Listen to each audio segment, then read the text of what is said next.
Heather Farrell Clarke. I'm Chief Operations Officer for Manufacturing with Chef Foods Manufacturing, Inc.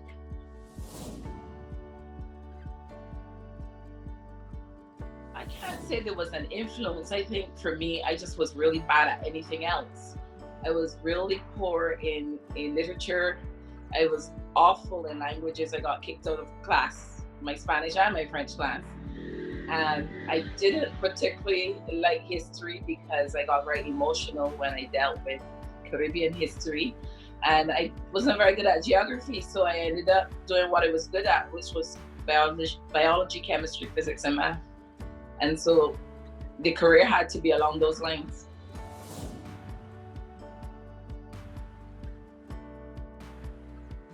I volunteered to work in the hospital lab when I was unemployed, and I did there for 6 months, and then the opportunity to work in my first STEM career as a lab technician at Pine Hill Dairy came up, and I took that, and I got that through my volunteer work at the hospital.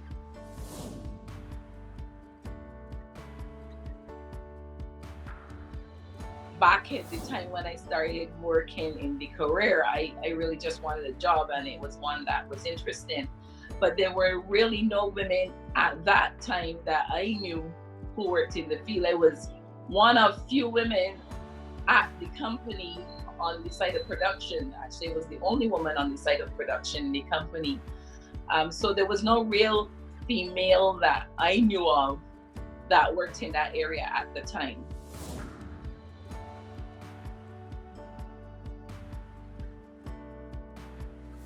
I wanted really badly to do forensic pathology, and that was before there was a CIS, or CSI, I think they call it. I wanted to do forensic pathology, but we couldn't afford it. It was a dream. So that was what I really wanted to do. I ended up doing food science. I have no regrets about it.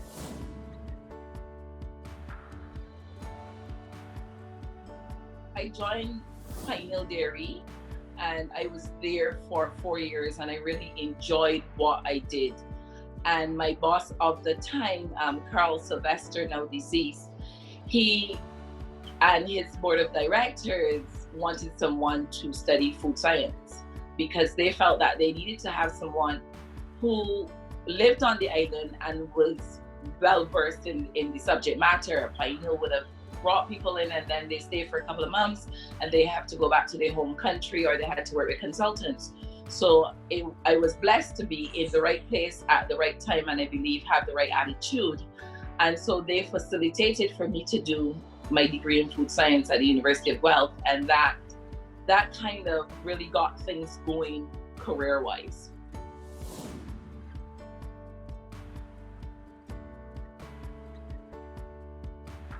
What I think was most exciting about it, apart from the academic and the academic achievements, was the diversity in it. You know, I did my first degree in Canada.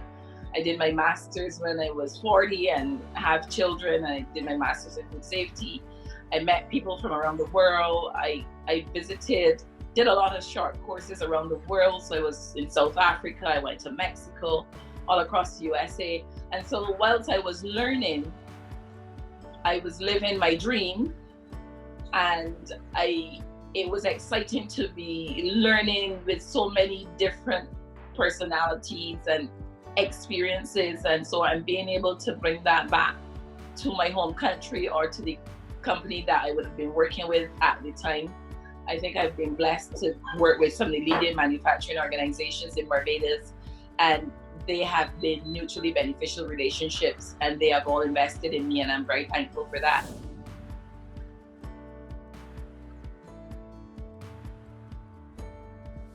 There's no one thing I think has been fulfilling. Of course, the fact that I have worked in a career that I am passionate about, and working for what you studied, like, you know, I studied this, and being able to apply it daily in my life has been fulfilling.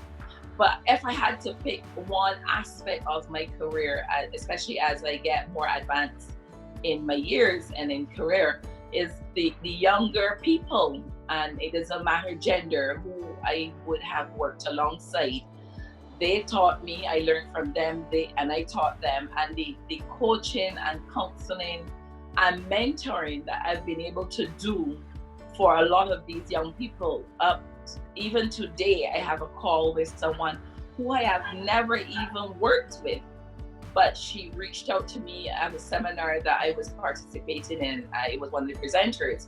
And like some 15 years later, whenever she has a career decision to make or a challenge in her world of work, she reaches out, and that is fulfilling.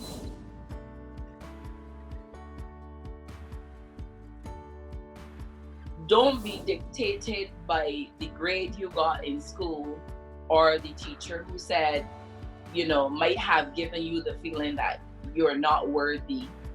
Don't be intimidated that you didn't come first in class or that you only got 50%.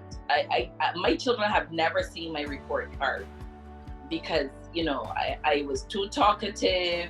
I wouldn't focus. I wouldn't keep quiet and all those things.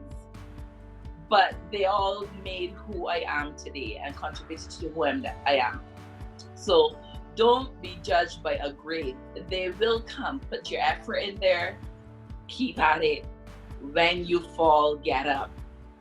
I think it's Denzel Washington. I was listening to something the other day where he said, fall down 7, get up 8. But I fell down about 17 and I'm still falling down some days and I'm still getting up. So don't let that grade dictate what your outcome. Don't let where you started dictate where you end.